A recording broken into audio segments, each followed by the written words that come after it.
Now bannabyabufuzi bwenna woba manyi toli ku mulamwa gwa kujjako regime eno oba kwa kulwanyisa mu 7 ne bafere banne temutumalira biseera. Do not even waste our time.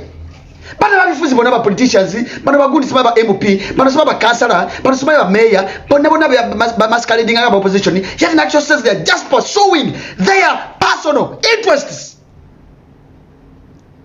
Always kwito no uli naku. Bana bafiride makomera, bana bachavundira makomera. Okuba mu 7 lo yambo buyinza in the 90s.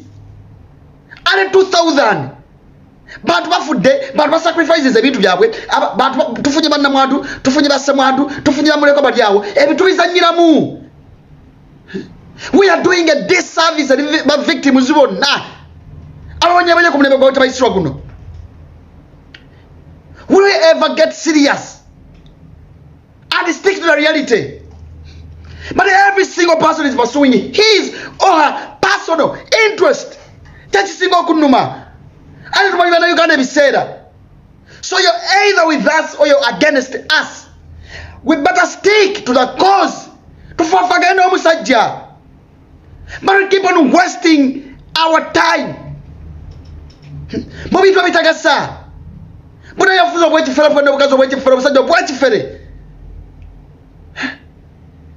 Will you ever stick to the reality? But again, put it in now. Abana makomera bavumbi deyo, aba fili deyo, aba tumanyi maitira gabwe. From time memorial, omusiwa zatu kumula bantu tabaswa ne group ye. Nebi tubiza nyinambuza chitunge tuyamuje kusaga. Let me tell you one thing. Egwanga Uganda, the moment it messes up to the extreme. Fenaruka kubera ba potential victims. Look at Sudan. Sudan should serve as an example. Tibaita mu olwalero tekira muntu yakwe expiringa atola was that Uganda is exceptional because ekibabonyabonya olwalero they are the same consequences that tulimo olwalero over the same political dynamics that tulimo olwalero mu Uganda. Listen people, listen.